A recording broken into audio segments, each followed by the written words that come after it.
Praise the lord. Good evening. સાદની સલામ. પ્રભુ તમારી સાથે રહો. હાલેલુયા. ને તમારા પર કૃપા કરો. યહોવા પોતાનું મુખ તમારા પર ઉઠાવો અને તમને શાંતિ આપે.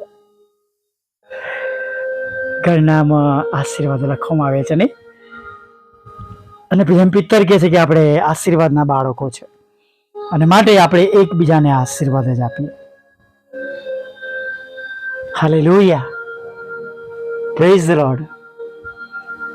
પ્રભુનું વચન જે તમને અને મને આ માસમાં મળ્યું છે એના પરથી આપણે જાણીએ છીએ કે તેમણે આપણું કષ્ટ જોયું છે અને દેવ જાણે છે ને. ઓકે, નો પ્રોબ્લેમ.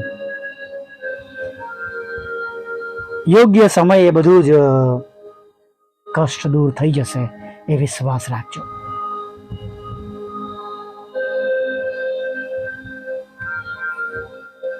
આપણે વાંચીએ છીએ કે એ ન્યાયી લોત એ સદોમ અને ગોમોરાની અંદર જ્યારે તેઓ રહેતા હતા અને એ ન્યાયી એ લોકોના કામોને જોઈને દુઃખી થતા હતા. આવી તો ગયા, પસંદ કર્યું ઇબ્રાહીમથી છૂટા પડીને જગ્યા, પણ ત્યાંના લોક, કેમ કે પ્રભુએ તો નક્કી કર્યું હતું નહીં કે દેવે તો કે એની જગ્યાનો નાશ કરવાનો. હા, એને પહેલા ત્યાં તેઓ આવી ગયા હતા, લોત અને તેમનું પરિવાર. અને ત્યાર પછી જે ત્યાંનું જીવન હતું એ જ્યારે તે બધું જુએ છે ત્યારે બહુ મનમાં દુઃખી થાય છે.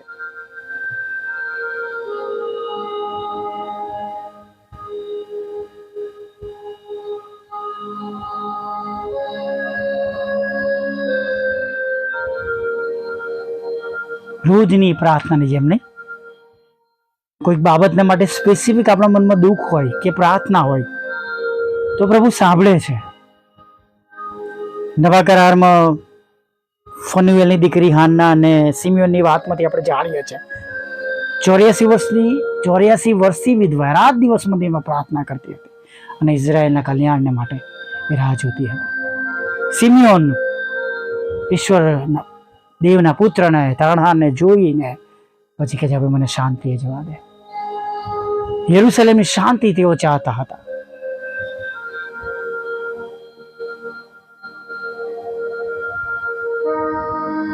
એટલે પ્રભુ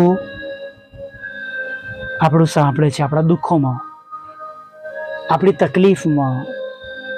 ઘણા સમયથી તમે કોઈક બાબતમાં થઈને પસાર થઈ રહ્યા છો.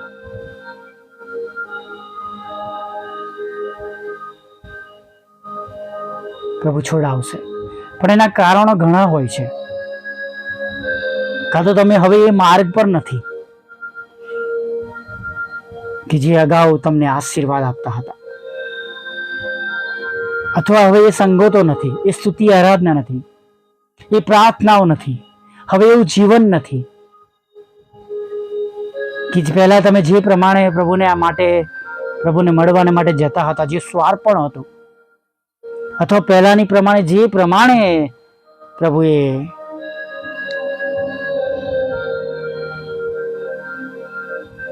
પ્રભુની સાથે પહેલાની જેમ પ્રભુની સાથે જે પ્રમાણે ચાલવાનું હતું એ પ્રમાણે હવે ચાલતા નથી. તો પણ રૂકાવટો, મુશ્કેલીઓ આવી શકે છે. અથવા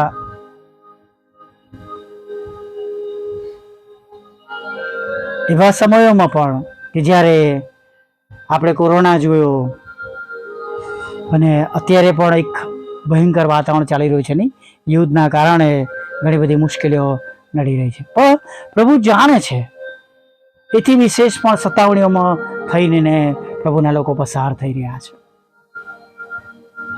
અને પ્રભુ જાણે છે. જેમ લોતને બહાર કાઢ્યો,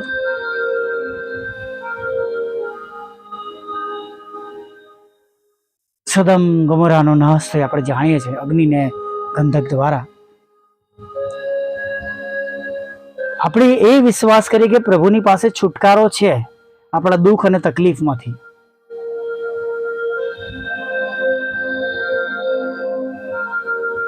અને તમે જુઓ એ સમયથી પ્રભુ આશીર્વાદ આપી રહ્યા છે કે જે સમયમાં અમે કોરોના કાળની અંદર સતત પ્રભુની પાછળ ચાલવાનું ચાલુ રાખ્યું, એવા સમયોમાં પણ મુલાકાત લીધી છે. એવા સમયોમાં પણ પ્રભુના લોકોના ઘરે જઈને પ્રાર્થનાઓ કરી છે, સ્તુતિ આરાધના કરી છે, તેમને હિંમત આપી છે. તેમના માટે જે કંઈ યોગ્ય ટ્રીટમેન્ટ સારવાર હોય એ મારી ટીમ દ્વારા તેમણે પ્રભુએ તે લોકોને અપાવી છે. ટીમની મેડિકલ ટીમે એ બધી જવાબદારી ઉપાડીને પ્રભુની જાણે અગવાઈમાં કામ કર્યું છે. પ્રભુએ તેમનું રક્ષણ કર્યું છે અને ઘણા બધા લોકોના માટે તેઓ આશીર્વાદિત થયા છે. મિનિસ્ટ્રીને પ્રભુએ આશીર્વાદિત કરી છે, અમને આશીર્વાદિત કર્યા છે. હાલેલુયા. પણ જો આજે આશીર્વાદો રહ્યા નથી, કોઈ કારણે એ જગ્યા પર રહ્યા નથી, પ્રભુને માટે જે કરતા હતા એવું કરવાનું બંધ થઈ ગયું છે, તો સજાગ બનીએ, અલર્ટ થઈએ.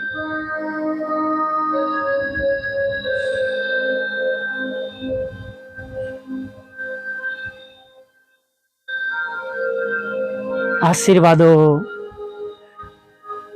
જે પ્રભુએ આપ્યા છે એ રોકાયા છે, તો પણ સજાગ બનીએ. ચોક્કસ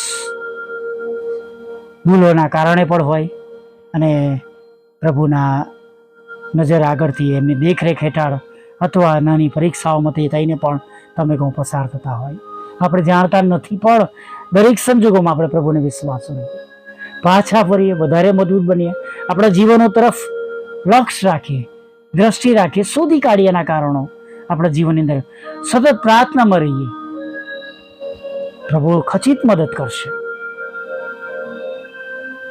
આજ માર્ચના મહિનામાં પ્રભુએ આ રૂમને માટે એસીનો આશીર્વાદ આપ્યો હતો.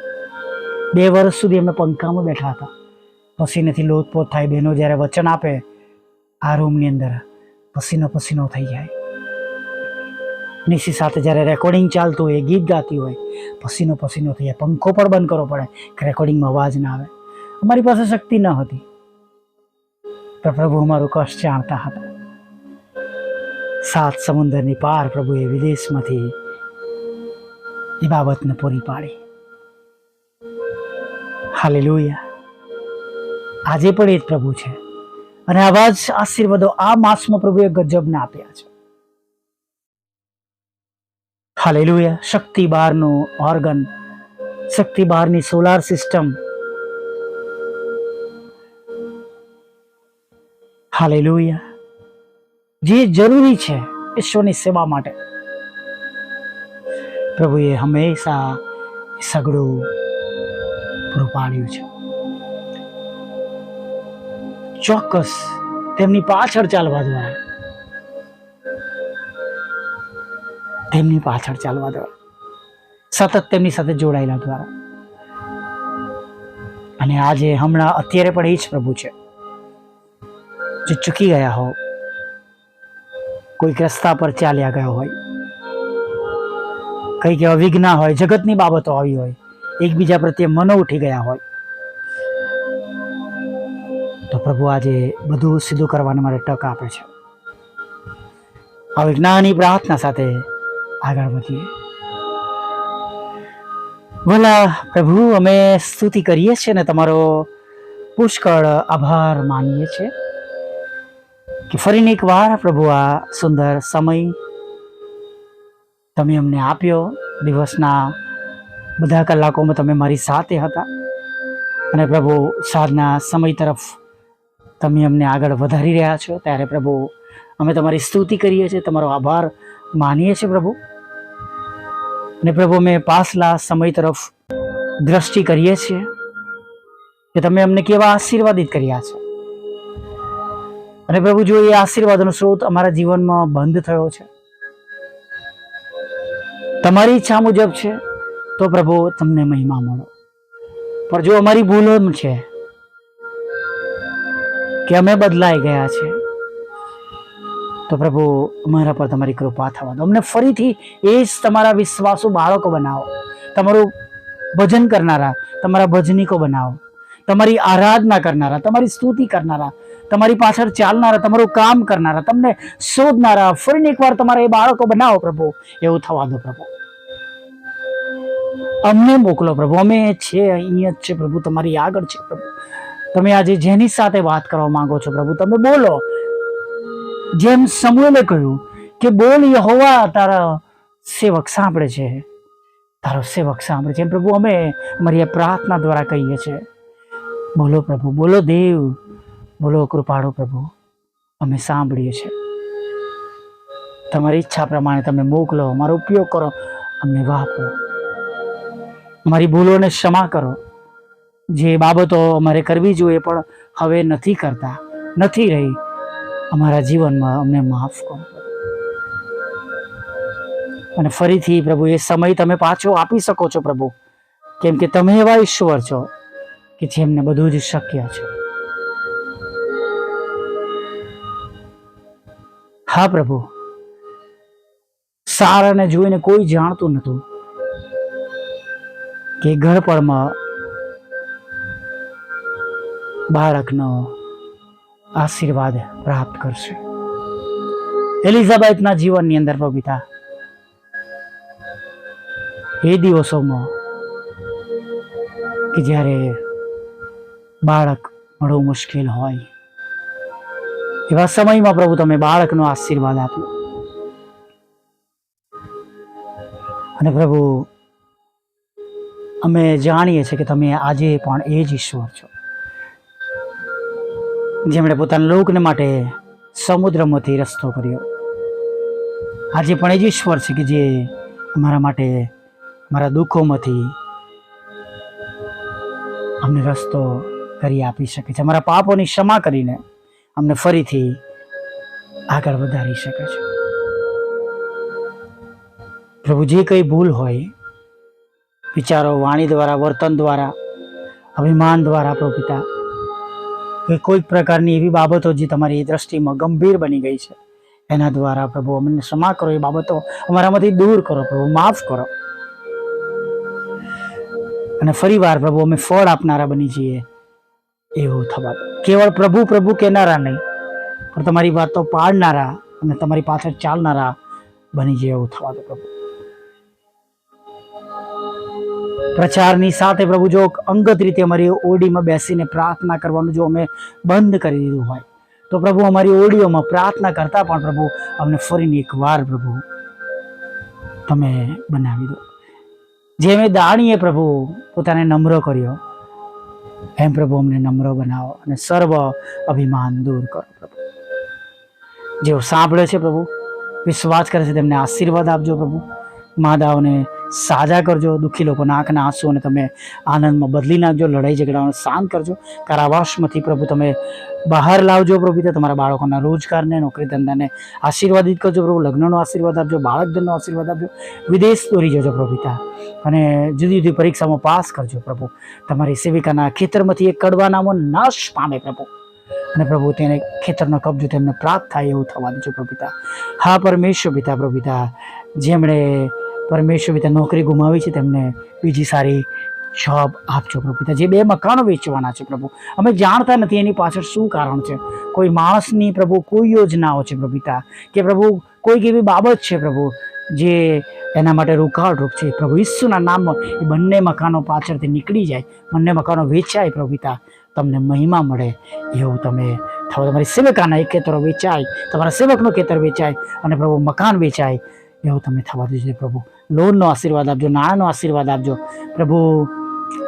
ફરીને એકવાર પ્રભુ તમને વિનંતી કરીએ છીએ પ્રભુ, દરેક દુઃખી લોકો, વિધુરો, વિધવા બહેનો, અનાથો, મનબુદ્ધિ લોકો, માનસિક રોગીઓ અને વિકલાંગોની સાથે રહેજો, તેમની મુલાકાત રહેજો, તેમનું દુઃખ તમે નોંધમાં લેજો પ્રભુ. મારી પણ સાથે રહેજો, મારી સેવાને આશીર્વાદિત કરજો, મારા સેવાના સ્ત્રોતને આશીર્વાદિત કરજો પ્રભુ, મારા માધ્યમોને આશીર્વાદિત કરજો, મારા બંધ દરવાજાને ખુલ્લા કરજો પ્રભુ, મારા સતરાના મન બધી નાખજો, જે કંઈ ગુમાવ્યું છે પ્રભુ બમણા આશીર્વાદ સાથે અમે પાછું મેળવીએ એવું તમે થવા દેજો પ્રભુ પિતા. અને હા પરમેશ્વર પિતા, તમે અમારો સ્ત્રોત બનજો પ્રભુ પિતા. જેમ પ્રભુ તમે ખડકમાંથી પાણીને વહેતું કર્યું, એમ પ્રભુ મારી સેવા માટે ને પ્રભુ તમારા લોકને માટે પ્રભુ તમે સ્ત્રોત બનજો અને સર્વ પ્રકારની જરૂરિયાત પ્રભુ પૂરી પાડજો. પાપોની ક્ષમા કરજો પ્રભુ પિતા. અને વિશેષ પ્રભુ જેઓ આ સંગતમાં જે સાંભળે છે, બીજાને મોકલે છે, શેર કરે છે, જરૂરિયાતમાં છે અથવા બહુ દુઃખી છે, હતાશ છે, નિરાશ છે, તત્કાળ મદદની જરૂર છે, નાણાંની જરૂર છે પ્રભુ, મેડિકલની જરૂર છે પ્રભુ પિતા, જોબની જરૂર છે પ્રભુ, કોઈ સહારાની જરૂર છે પ્રભુ પિતા, કે પ્રભુ સાચા માર્ગની જરૂર છે પ્રભુ, ગાઈડન્સની પ્રભુ પિતા, કે ભજન કરવાના માટેની જગ્યાની જરૂર છે પ્રભુ પિતા, કે પ્રભુ આત્મિક આશીર્વાદની જરૂર છે પ્રભુ, તો તમે હમણાં અત્યારે જ પ્રભુ એ સર્વ લોકો પર તમારી કૃપા થવા દેજો અને પ્રભુ તમારા નામમાં પ્રભુ તેઓ આશીર્વાદિત થાય એવું થવા દે. રાત્રિમાં મીઠી નિંદ્રા આપજો, ખોરાક, વસ્ત્ર, અન્ન, પાણી આપજો, પાપોની ક્ષમા કરજો અને એક સુંદર નવી સવારમાં ફરી તમારું ભજન મિત્ર લેવું માગતા પ્રભુ ઈસુમાં આટલું સાંભળો, દેવ બાપ માન્ય કરજો. આમીન, આમીન, આમીન.